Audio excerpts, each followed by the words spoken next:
Okay, ಹೇಗಿತ್ತು ಆ finale stage? ಒಂದು ಕಡೆ ಹನುಮಂತ್ ಅವರು, ಇನ್ನೊಂದು ಕಡೆ ನೀವು. ಆ್ಯಂಡ್ ಸುದೀಪ್ ಸರ್ ಹನುಮಂತ್ ಅವ್ರ ಹೆಸರು ಹೇಳ್ತಾರೆ ವಿನ್ನರ್ ಅಂತ ಹೇಳಿ. ಅವಾಗ ಹೇಗಿತ್ತು ನಿಮ್ಮ ಮೈಂಡ್ ಸೆಟ್? ಹೇಗಿತ್ತು ಅಂದರೆ ನೀವು ಎರಡಕ್ಕೂ ಪ್ರಿಪೇರ್ ಆಗಿದ್ರಾ? ಅಂದರೆ ವಿನ್ನಿಂಗು ಅಥವಾ ರನ್ನರ್ ಯಾವುದಿದ್ರೂ ಓಕೆ ಅನ್ನೋ ಥರ ಏನಾದರೂ ಪ್ರಿಪೇರ್ ಆಗಿದ್ರಾ ನೀವು? ನನಗೆ ಫೈನಲ್ ಡೇ ಅಂತ ಯಾವಾಗ ಬಂತಲ್ಲ ಮೇಡಮ್, ಅಂದರೆ this is the final day and evening telecast ಆಗುತ್ತೆ. ಐ ವಾಸ್ ಲೈಕ್ ಕಾನ್ಫಿಡೆಂಟ್ ಆಗಿದ್ದೆ. ನಾನು ಲಾಸ್ಟ್ ಡೇ ತನಕ ಬಂದಿದ್ದೀನಿ, ಏನಾದರೂ ಓಕೆ ನನಗೆ. ಇಲ್ಲಿಂದ ಇನ್ನು ಜನಕ್ಕೆ ಬಿಟ್ಟಿದ್ದು.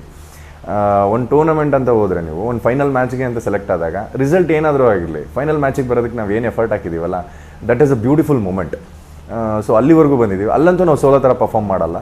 ಆ್ಯಂಡ್ ಫೈನಲ್ ಸ್ಟೇಜಲ್ಲಿ ಏನು ರಿಸಲ್ಟು ಅಂದರೆ ಜನಕ್ಕೆ ಬಿಟ್ಟಿದ್ದು. ಆ್ಯಂಡ್ ಜನ ಡಿಸೈಡ್ ಮಾಡೋದು ಅನ್ಮು ಗೆಲ್ಲಬೇಕು ಅಂತ. ಆ್ಯಂಡ್ ನನಗೂ ಅದ್ರ ಬಗ್ಗೆ ಖುಷಿ ಇದೆ. ಅನ್ಮು ಗೆದ್ದಿದ್ದು ನನಗೇನು ಬೇಜಾರಿಲ್ಲ. ಆ್ಯಂಡ್ ಕಪ್ಪಲ್ಲಿದೆ ಅನ್ನೋದೊಂದು ಬಿಟ್ಟರೆ ಈ ವೇದಿಕೆಯಲ್ಲಿ ಇಬ್ಬರು ಒಂದೇ ಇದರಲ್ಲಿದ್ವಿ. ಒಂದು ಕೈ ಮೇಲೋಯ್ತು, ಒಂದು ಕೈ ಕೆಳಗಿತ್ತು. ಹಂಗಂತ ನಾನು ಸೋತೆ ಅಂತಲೂ ಏನಿಲ್ಲ. ನಾನು ಫಸ್ಟ್ ರನ್ನರ್ ಅಪ್ ಆದೆ. ಆ್ಯಂಡ್ ಆಚೆ ಗೇಟಿಂದ ಆಚೆ ಬಂದಮೇಲೆ ನನಗೆ ಗೊತ್ತಾಯಿತು ನಾನು ಏನು ಸಂಪಾದನೆ ಮಾಡಿದ್ದೀನಿ ಅಂತ.